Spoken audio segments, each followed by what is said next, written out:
I asked ChatGBT for personal finance advice. What it had to say might surprise you. How do I earn more money? There are many ways to earn more money, including getting a higher paying job or asking for a raise at your current job, starting a side hustle or a freelance gig, investing in the stock market or real estate, saving and budgeting effectively, starting your own business, getting an education or certification in a high demand field. It's a really good one. It's important to consider your skills, interests, and financial goals when deciding which approach to take. It is also a good idea to consult with a financial advisor or mentor to develop a plan that works for you. Okay, I asked ChatGPT how to earn more money, and getting an education or a certification in a high demand field is really good advice. It's honestly like a long-term play because it's not something that you're going to be able to, just apply for a new job and then earn more money immediately. This is something that you're going to have to take some time to invest in yourself, by getting an education, to be able to make more money. So I really think this is solid advice. So let's ask it something else. Is it better to invest or pay off debt? Whether it's better to invest or pay off debt depends on the individual's specific circumstances and financial goals. If you have high interest debt, such as credit card debt, it may be more beneficial to focus paying off the debt first, as the interest charges can be significant and prevent you from making progress in paying off the debt. On the other hand, if you have low interest debt, such as a mortgage, and you have a solid emergency fund, it may be beneficial to invest in the stock market, real estate, or other investment opportunities.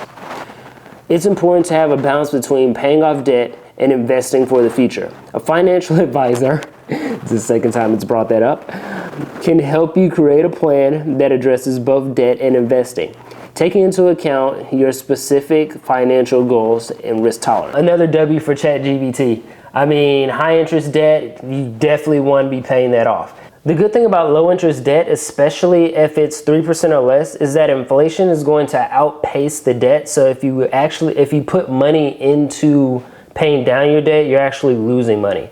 So it makes more sense to take those same dollars and invest them. As a personal example, my mortgage interest rate is 2.25%. Any dollar that I spend paying down that debt, I would rather put toward investing into the stock market. Let's ask it another super basic question. How to make a budget. See what it has to say. Creating a budget is a simple process that can help you take control of your finances and reach your financial goals.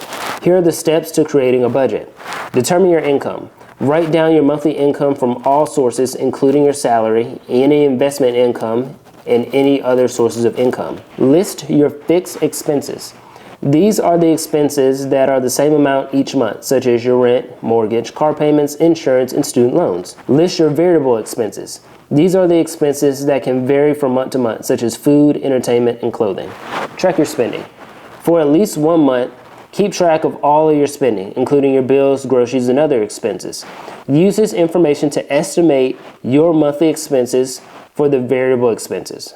That's really good. I highly recommend that. Compare your income and expenses. Compare your income to your expenses to see if you're spending more than you are earning. Identify areas where you can cut back on your spending. Create a plan. Based on your findings, create a plan to reduce your expenses and increase your savings.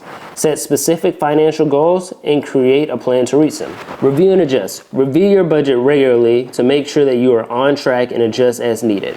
Remember that creating a budget is a process and it can take time to find the right balance between your income and expenses.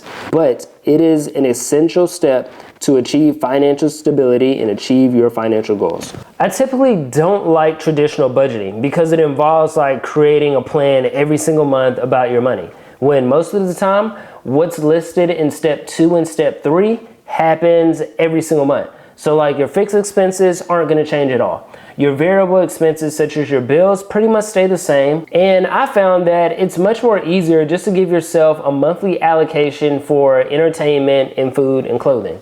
So when I say reverse budgeting, I kind of do this in reverse. I basically track my spending for 1 month, see where my money is going, and then proactively for every other month, I'm just going to make a plan off of that based on how much money that I have coming in. Another important component that I don't remember the AI mentioning is to make sure that you're investing. Like, make sure that you're automatically putting up money to save and invest every single month.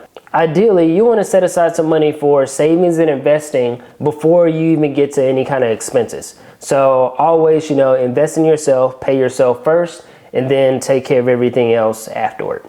You know what? I want to know what the AI thinks about what I just said. I'm going to ask, so what is the best way to save money?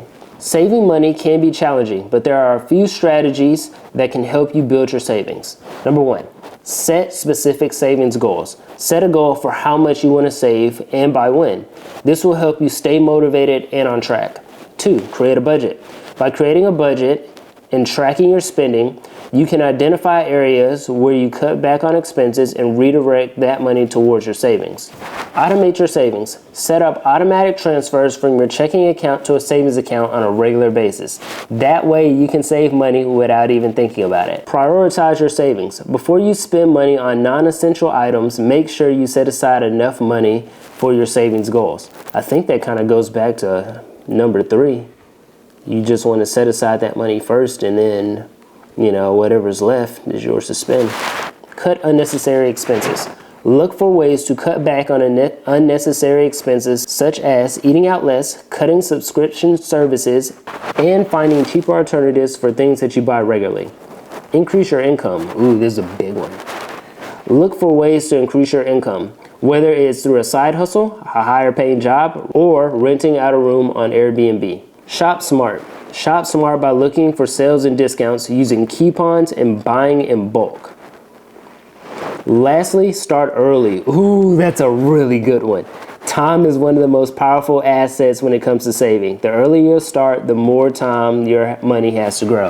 And I think what the AI means by that is not specifically saving, they really mean investing. Ooh, this is good. And this last point, I don't think the AI is talking about savings. I think they're more so talking about investing. And it's very true. The more time that you have your money invested, the more time that it has the opportunity to grow. And just to clarify, when I say investing, I mean low risk, long-term investing, such as investing in a Roth IRA. It is important to remember that saving money is a process, and it may take time to build your savings. But by setting specific goals, creating a budget, and being mindful of your spending, you can make progress toward your financial goals. I mean, ChatGPT has pretty much said everything that I could possibly say about saving. Like I mentioned a minute ago, automating your savings is going to be the easiest way to set aside money every month and reach those savings goals that you have for yourself. If you haven't already, right now, go into your banking app and set up an automatic transfer for the day after you get paid for a certain amount of money. Let's say it could be $50, $20, $100. Me, personally, I like to use percentages. Let's say I get $1,000 every single paycheck. 10% of that paycheck is going to go directly in the savings. That would be $100. So just make it easy for yourself. Let's ask it a much more difficult question. How do I use money to enjoy life? See what it has to say. Money can be used to enhance your overall quality of life and bring you joy and happiness. Here are a few ways to use money to enjoy life. Travel. Use your money to explore new places and cultures, whether it's a weekend getaway or a longer trip. Number 2, experiences. Spend your money on experiences such as concerts, festivals, or sporting events that will create lasting memories. Number 3, leisure activities. Invest in hobbies and leisure activities that bring you joy, whether it's painting, playing a musical instrument, or playing sports. Number 4, personal growth. Use your money to invest in yourself and your personal growth, such as taking classes or workshops, reading books, or hiring a coach or a mentor. Number 5, helping others. Consider using some of your money to make a positive impact on the lives of others, whether it's through charitable giving or volunteering. 6, create a balance. Creating a balance between saving, spending, and enjoying life by setting financial goals and budgeting accordingly. It is important to remember that money can be used to enhance your quality of life. But it's not the only thing that brings happiness. Building strong relationships, pursuing your passions, and living a life true to your values are also important factors in overall well-being. That is profound advice for something that has never been alive. Honestly, I'm blown away by this answer. This is what this YouTube channel is all about. I don't want to just talk to you about money. I'm going to live those experiences that I want to live and use money to get me there. And I'm going to take you along this entire way. So if you haven't already, hit that subscribe button. All right, last question. I asked it a hard question last time, and I think I'm going to ask an even harder one. Let's see what the AI has to say. Should I let AI make financial decisions for me? Artificial intelligence, AI, can be a useful tool for making financial decisions, but it's important to approach it with caution. Here are a few things to consider when using AI to make financial decisions. Number one, understand the limitations. AI's algorithms are based on historical data that can make predictions based on that data. However, it may not be able to predict future market conditions or other factors that can affect your financial decisions. Number two, consult with a professional. Before making any financial decisions, it is a good idea to consult with a financial advisor or a professional who can provide guidance and context for the information provided by the AI. Even the AI says trust the professionals, not me. That's how you know it's really smart. Understand the source of the data. Make sure that the data used by the AI is accurate, reliable, and unbiased. Diversify your approach. AI can be a useful tool for making financial decisions, but it should be used in conjunction with other methods, such as analyzing market trends and consulting with experts. 5. Stay informed. Stay informed about the latest advancements in AI technology and how it can be used in the financial industry so that you can make informed decisions. AI can be a powerful tool to make better financial decisions, but it is important to understand its limitations and use it in conjunction with other methods to make the best decisions for your financial well-being. Okay, that's crazy. Even as people, we don't make data-driven decisions when it comes to personal finance. I mean, we don't make data-driven decisions when it comes to most decisions. Most of our decisions are emotionally driven. But the AI wants us to check to make sure that the AI itself is using accurate, reliable, and unbiased data. But in real life, us as people don't even use accurate, reliable, and unbiased data. So, I mean, honestly, AI has the advantage on us when it comes to making just decisions in general, let alone financial decisions, especially if those 3 criteria are met. You know, they have accurate, reliable, and unbiased data. I mean, you're going to come out with better results than what most people would come up with.